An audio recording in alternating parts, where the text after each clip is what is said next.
return of an iconic leader at one of India Inc.'s leading companies, country's largest conglomerate, talking about its investment plans and a cabinet approval for what could go on to become a landmark bill.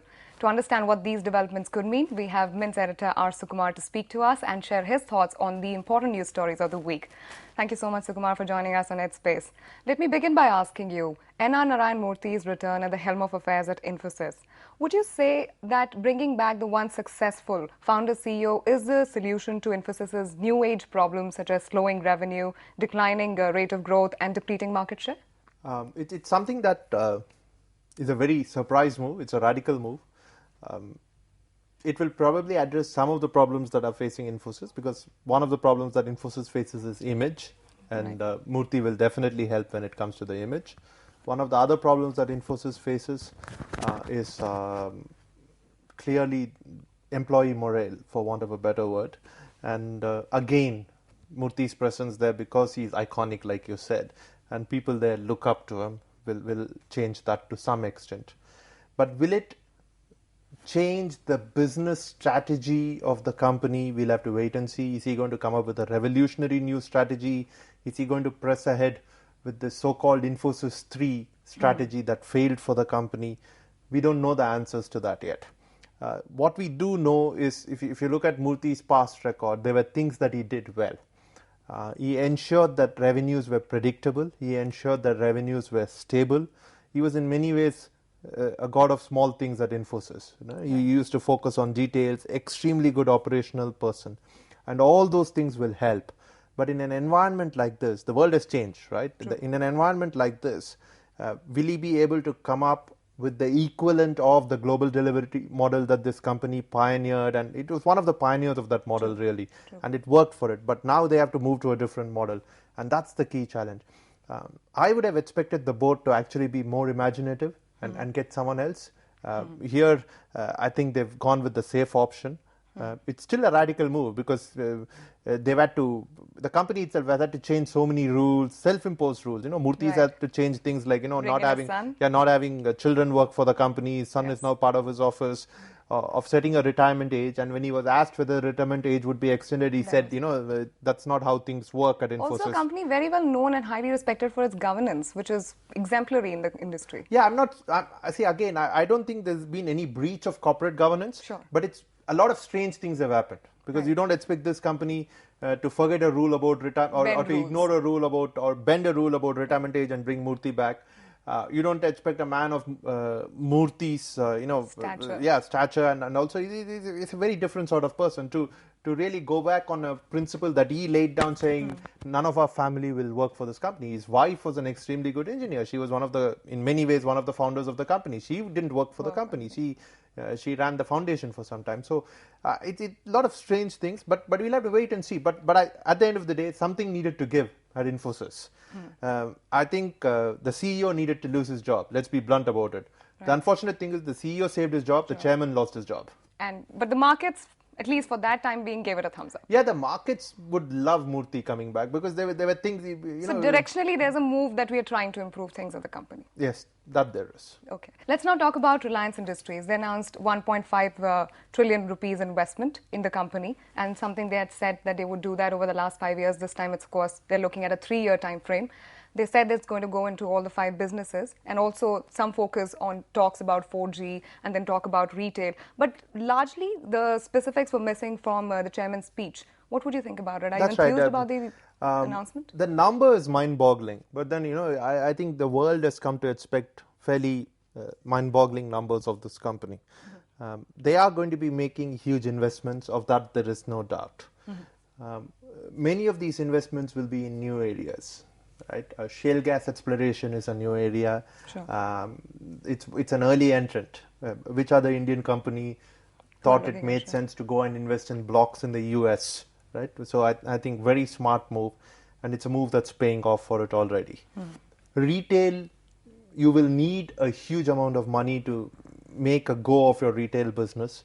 I know that Mukesh Ambani said we are cash positive, at the EBITDA level, earnings before interest, depreciation and taxes and amortization. We made some money, a little bit, but we made some money. That's what he said.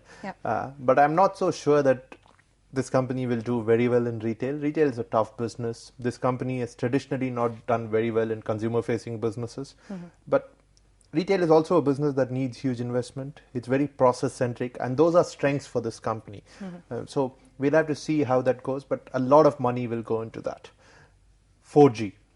Again, consumer-facing business, although there are a lot of business-related things also that they can do, but predominantly consumer-facing, and that's where much of the action will be, even if your revenue comes from something else. And we still don't have any specifics. We don't know what kind of device is going to be used.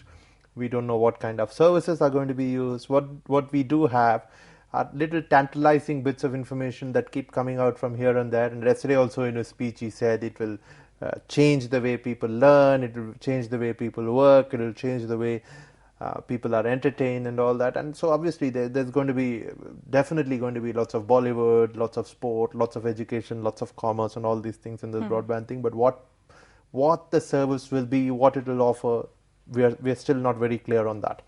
And it's understandable that they'll make all these investments, right? Because you do have predictable cash flows from your existing businesses, which is predominantly petrochemicals and refining.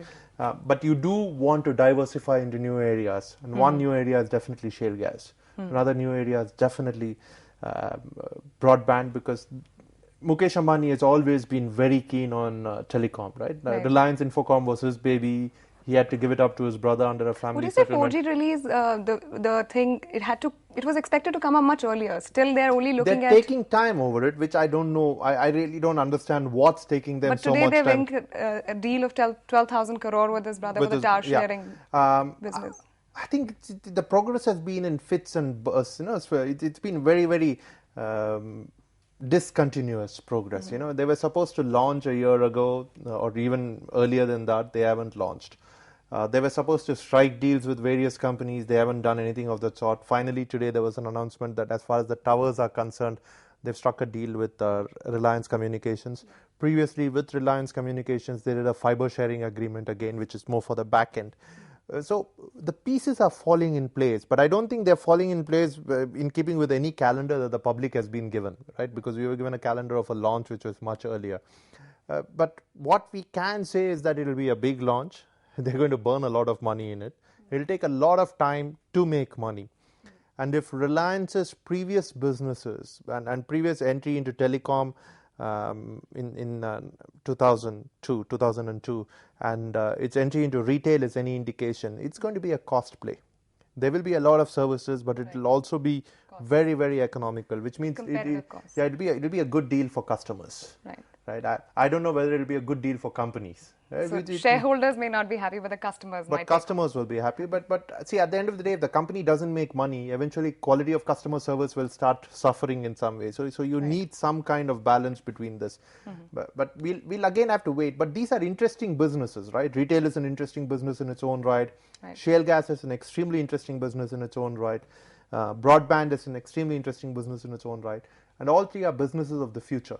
They're not businesses of the past, right? And yesterday again there was this news report on Bloomberg, which had a unnamed Reliance official saying that in the next few years we want to make sure 40% of our revenue comes from new businesses. Right now 3% of their revenue comes from new businesses. So 40% is like almost half. It's a big jump. So they would be looking to put an emphasis, but we just need to see how soon they can do and deliver on what they're promising. And whether it works for them, right? Because what has typically worked for them is oil and gas and petrochemicals. Can they do well in these businesses? Right.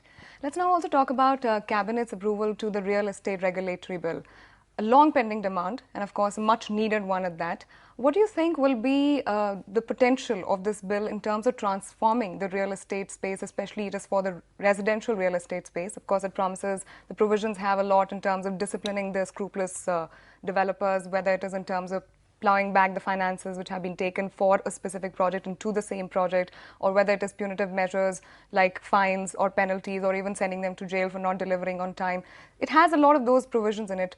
How do you think this can play out going forward for the residential real estate sector? I think the worst thing that's happened to this bill has really been the fact that it took so long, like you said. And in this process, a lot of these provisions were actually diluted. right?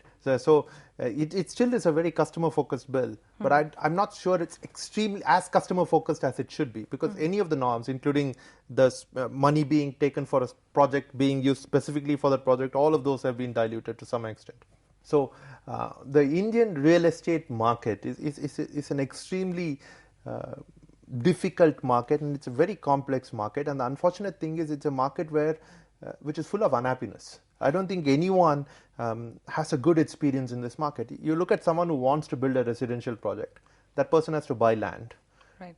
And you look at the filings of real estate companies with the stock markets, you will realize how messy this whole business is, because under the subhead which says existing court cases and criminal complaints and all, you will find that any real estate developer worth his salt has got some 100, 200, 400 cases filed against him related to land. Sure. It's a hugely litigative issue, so they are unhappy because of that. Financing is a big issue. Right. Then paying for houses is again a big issue, because there's so much of unaccounted money or black money that is involved in this process. And in some ways, my sympathies aren't really with the developers. But if you look at it, let's assume a developer builds a block of 100 flats. And the only person who's willing to buy 10 flats in one go is someone who wants to pay black money for it. What do you do? So there are all kinds of ancillary issues. And then, of course, you come to people like us, right? The retail customers. And they have such a torrid time because most of them buy houses on finance. They take a loan. Right. They pay for the house is delayed.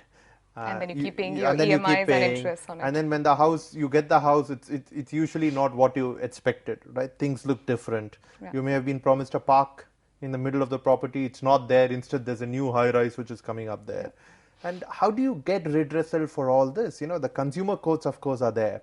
But I think in some ways, the consumer courts are also powerless to work beyond a certain extent. So the regulatory bill should have been a bill that addressed a lot of these issues, and at the end of the day, you'll have to see how it's going to be implemented now, right?